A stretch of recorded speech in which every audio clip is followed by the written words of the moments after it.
The search for my 6-year-old son was officially called off. He's gone, the sheriff told me. My wife blamed me and walked out. I thought I had everything under control, a thriving business, a beautiful home, a perfect family. But then, in one horrifying moment, my entire world shattered when my 6-year-old son vanished, and I discovered the betrayal ran deeper than I could ever imagine. I was Leon Bell, a man who'd clawed his way up from nothing, building a successful construction company from the ground up. I knew what it was like to be hungry, to fight for every inch. Control was my life. But that control meant absolutely nothing the day my 6-year-old son, Kenny, disappeared.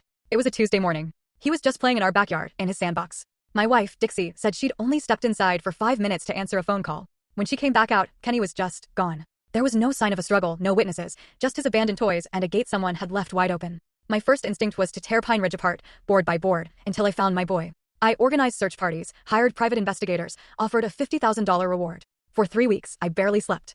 I combed through every inch of those dense woods, calling Kenny's name until my voice was raw and bleeding. But the local sheriff, a lazy man named Douglas Clay, seemed more interested in his coffee breaks than finding a missing child. "These things happen, Leon," he'd said with infuriating calm. "Kids wander off. Sometimes they come back on their own." But I knew Kenny. He wasn't the type to wander. My son was cautious, almost anxious by nature, a trait I recognized from my own childhood, spent dodging my alcoholic father's fists. Kenny wouldn't have left that yard willingly. As days stretched into weeks, I started noticing things about Dixie, changes that made my gut churn with suspicion. She was usually frantic about the smallest scrape on Kenny's knee, but now, with our son gone, she seemed oddly composed. She'd spend hours on mysterious phone calls, speaking in hushed tones, hanging up quickly whenever I walked into the room. "Who is that?" I'd ask. "Just my sister Claire," she'd reply. But I'd called Claire myself. She hadn't spoken to Dixie in weeks. The breaking point came when I discovered Dixie had been secretly meeting with Gabriel Potter. He was a smooth-talking real estate agent who'd been sniffing around my business for months, trying to convince me to sell prime development land at ridiculously low prices.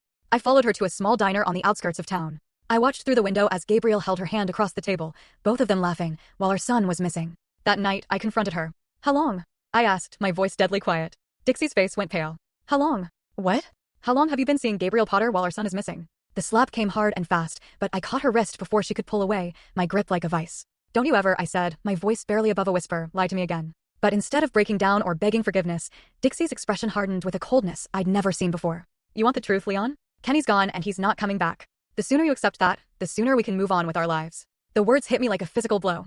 Not just the callousness, but the chilling certainty in her voice, as if she knew something I didn't. Just 3 days after that horrifying confrontation with Dixie, Sheriff Clay called off the official search. "I'm sorry, Leon," he mumbled, not even meeting my eyes as we stood in his cramped office at the police station. "We've exhausted all leads.